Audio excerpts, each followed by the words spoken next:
Don't hurt anybody. Don't steal anybody's shit. If you can have just those two laws. Now you can judge everything from that.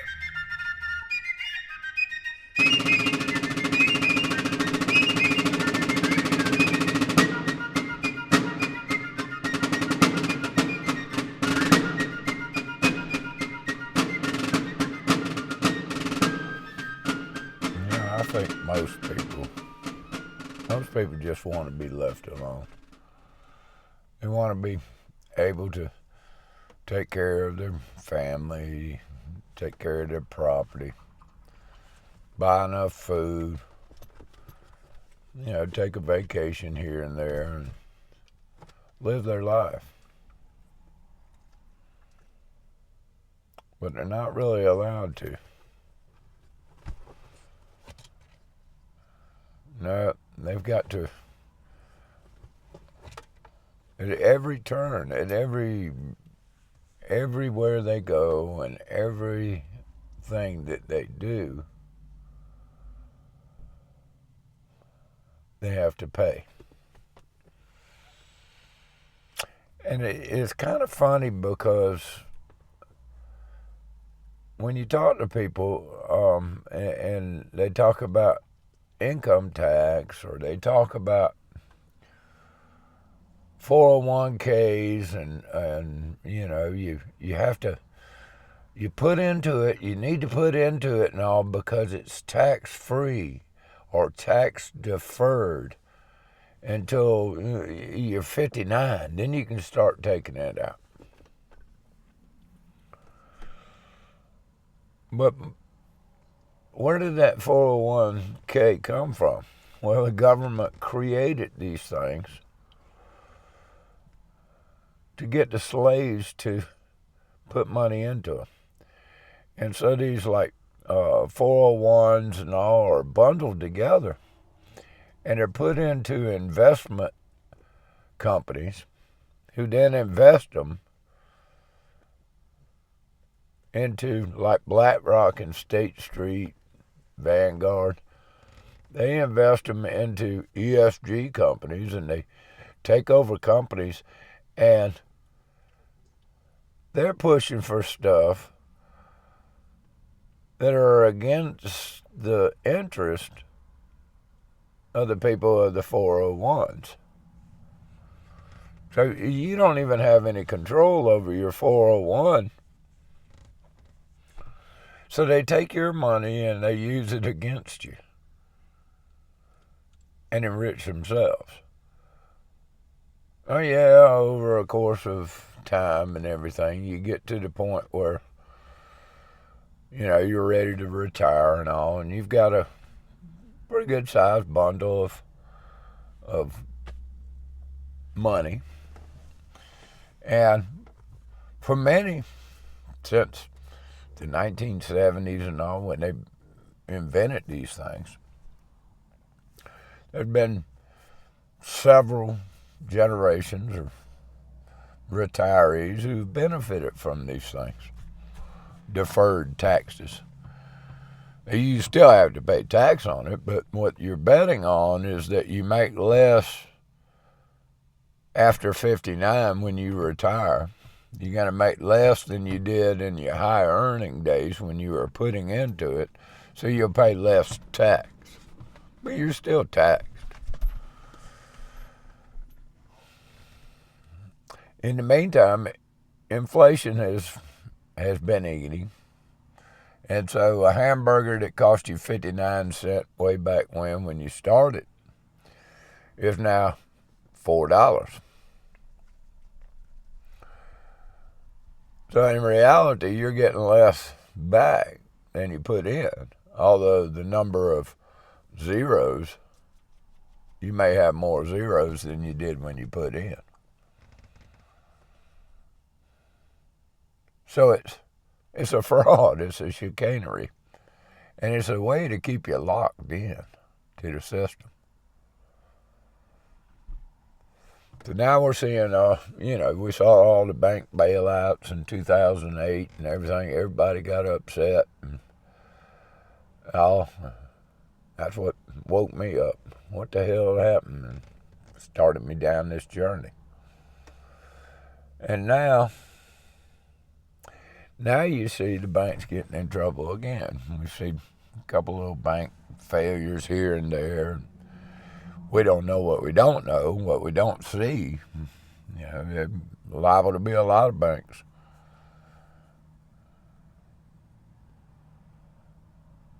But just like they did overseas, Cyprus and all, they've written in these bank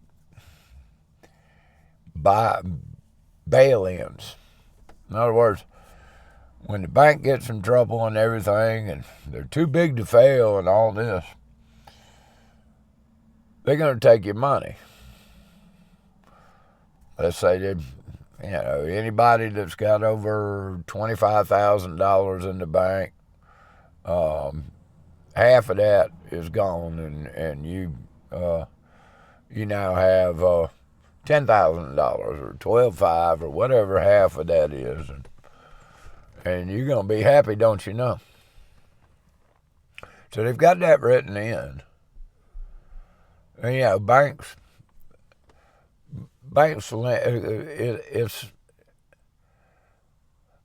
are interesting because when they make a loan, let's say you go in and you deposit $1,000. Well, the bank can turn around and lend out $9,000. The money's created out of thin air. $1 million, they can loan out $9 million. It's all a Ponzi scheme.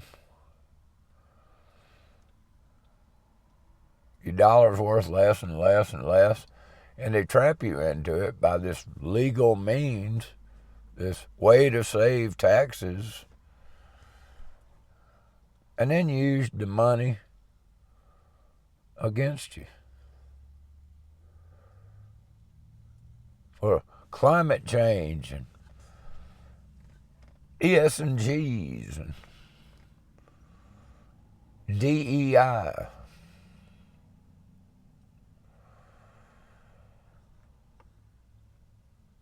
And then people say, if we elect the right people and the Constitution and all, we can change it. We can fix it. And I don't see where they get that. When you look at history, they always say that this is the most important election of your lifetime. And the shit gets worse anyway. If elections actually mattered, they'd be illegal. But they do matter. They do matter in one critical way. They keep you playing the game. They keep you suckered in.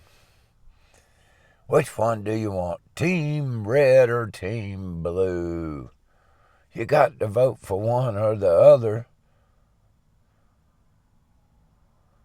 Which one do you like?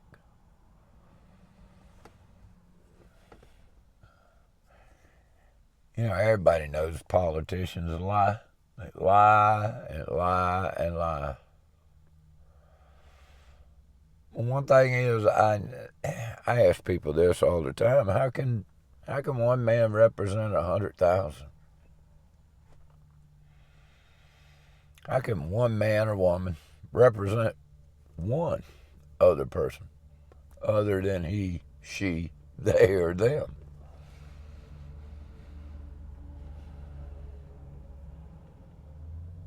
What does it mean?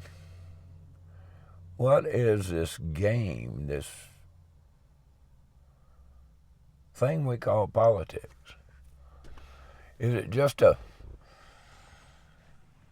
game to keep you busy, to keep you tied up, to keep you thinking that you have any sort of power at all?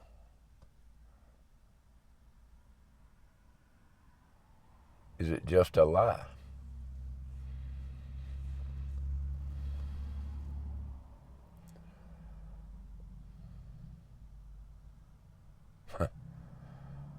We live on the plantation of Slavelandia.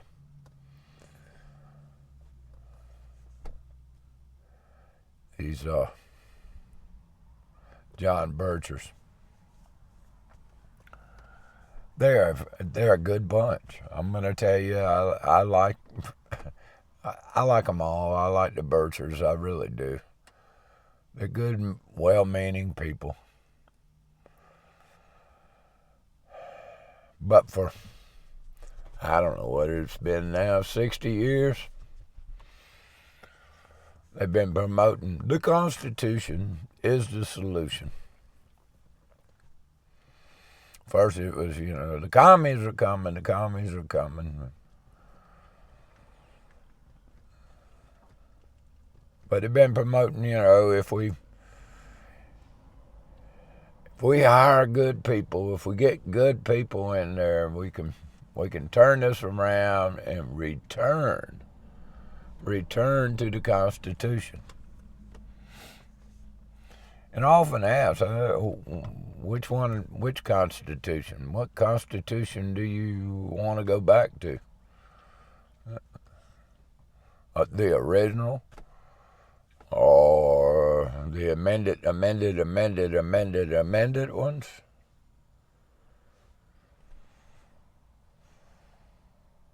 Why? Oh, it's the best document ever created by man. I don't know if it is or not.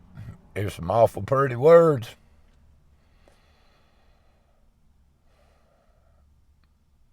But I think you guys have heard me talk about, I think it was all a design to provide central power to the government to begin with. They held a constitutional convention in secret. Only certain people were even invited. Jefferson was over there in France. Thomas Paine said, "Oh, hell no. I smell a rat, yo." There were many others who realized that this was a centralization of power. Jefferson kind of had to throw his hands up and say, "Oh, crap. This is a snowball headed to hell, and maybe I can do something to help and mitigate and protect a little bit." And so he and others promoted the Bill of Rights. Putting a Band-Aid on a broken leg.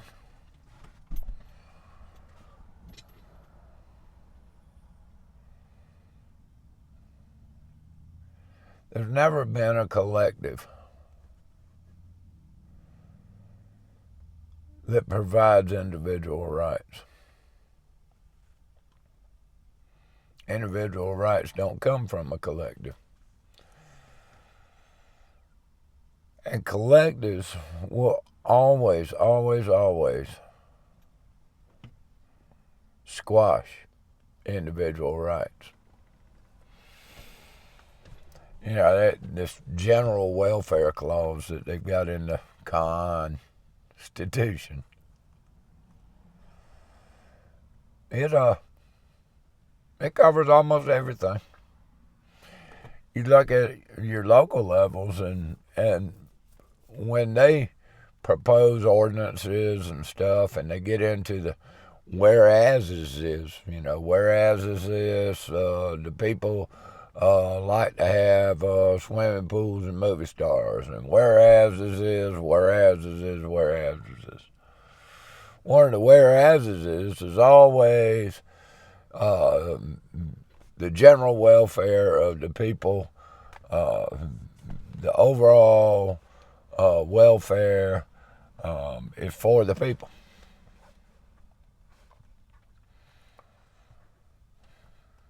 That's what they always claim. And then always in the bottom of the ordinances and all, they do a CYA thing. And they say, if any part of this ordinance is deemed to be unconstitutional, everything else in it, except for the unconstitutional part, stays. Now, of course, the only way that it's deemed unconstitutional is one of you slaves hires another slave that has a little shingle from the bar and goes in and challenges it, and the just us system that is government itself, the collective, the machine. And if the machine finally agrees that it's unconstitutional, and it goes all the way to the 7 robes who are separate, the 3 different branches of government, they're the same tree.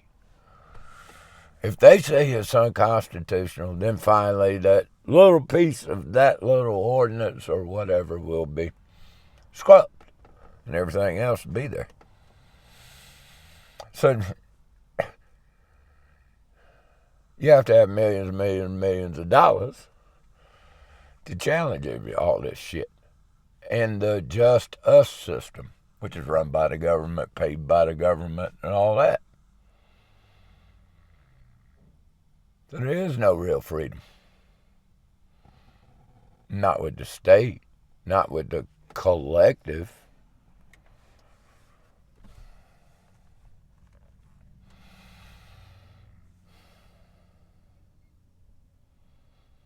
You still believe the fairy tale. I did for a lot of years. 47 years, as a matter of fact. Oh, I sang the songs and did the pledge, and I did it all. Boy, I tell you what, I used to love to see the fighter aircraft flying, So that's the sound of freedom. I still call it that. Oh, look, there's some freedom flying over. I remember those days. Yeah, now it's with sarcasm when I say, there goes some freedom flying over. It's a lie. We're not free.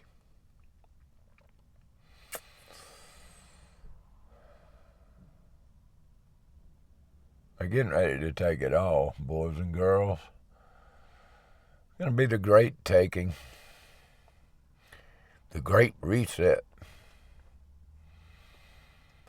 When the slaves, when the banks fail, hyperinflation sets in, and the great cull begins. I need about half of the United States, half the population, to get the hell out of here. We'll just get rid of about half of them. Maybe a little bit more than that. We don't need that many anymore. We don't need that many mules out in the field. We'll take it all. We'll let the rest. We'll control how much they get, how much they can spend, when they can spend it, what they can spend it on it, and we'll let them rent everything. We've got to have where we can get the most out of their labor. Steal most of their labor. Just leave them just enough to keep them alive. It's getting to the point they won't give a shit if you think you're free or not. They think they're big enough now and smart enough now to eliminate most of the people. They don't need them as much. Now we've got computers. We've got AI. We're getting ready to transhuman. We're gonna go from humans to machines, don't you know?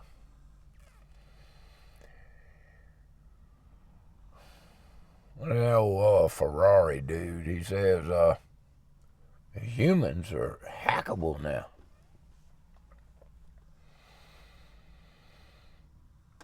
Got to get you injected with all this stuff, you know. Who knows? Perhaps they can change your code to be whatever they want, to do whatever they want.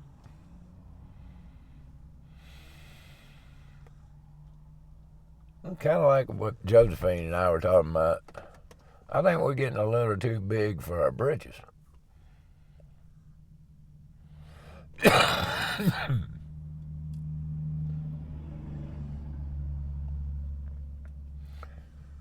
I think they think they're too smart. They think that they know more than they know. But they're messing with something that they do not understand.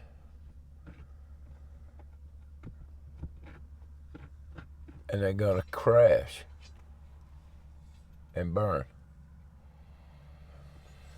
Unfortunately, most of us are going to be stuck in as collateral damage in this. As these people that want to become their own gods destroy themselves. Perhaps most of humanity with it. They played this game of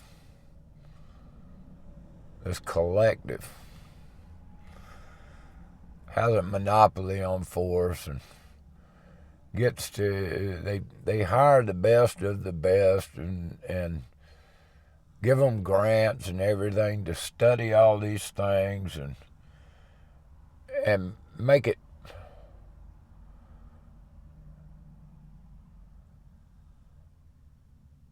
how do you become a god? Well, you got to know everything about everything.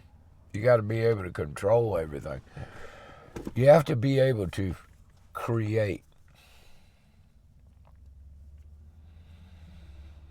These fools can't create anything but trouble. If we could just go back to the basics, go back to don't hurt anybody. Don't steal anybody's shit. If you can have just those two laws, and you can judge everything from there. You don't need a collective to do it. You don't need a monopoly on violence.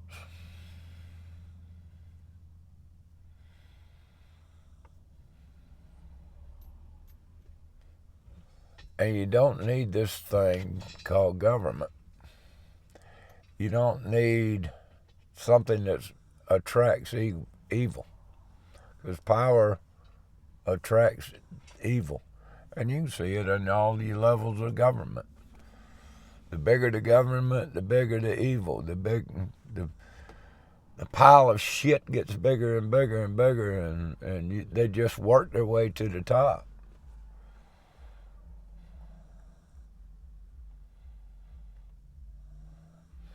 I think what we have to do is reject the idea that a group of individuals can get together and they can vote one of their own into place to represent them, to rule over them with a monopoly on violence, and that you'll be free. Just doesn't happen that way. In the state, in the state, in the state. To do that, it just takes one thing. Open your mind.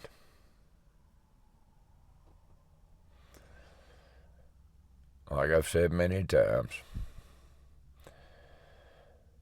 the war is won 6 inches at a time, and it's the 6 inches in between your ears where it's being waged.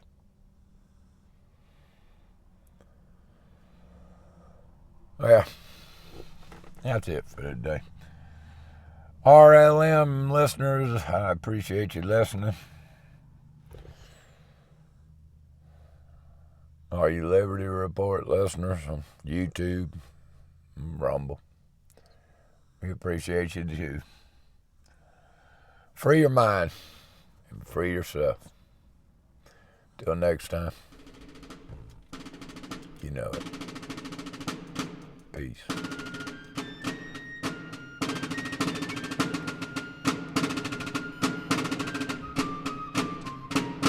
If a government claims a right, and then their claim is that they derive these rights from the people. Right. Well, how can people give a group rights that they don't themselves have? To steal from each other. Right, if we can't tax people, like I can't tax you, where exactly does government derive this right from? And once you come to, you realize that the goal ought to be as voluntary a society as possible. Now, how exactly you achieve that, how far you can push that is debatable, but certainly that should be the goal. That if government is providing a service for you, well then why does it need to be provided by force?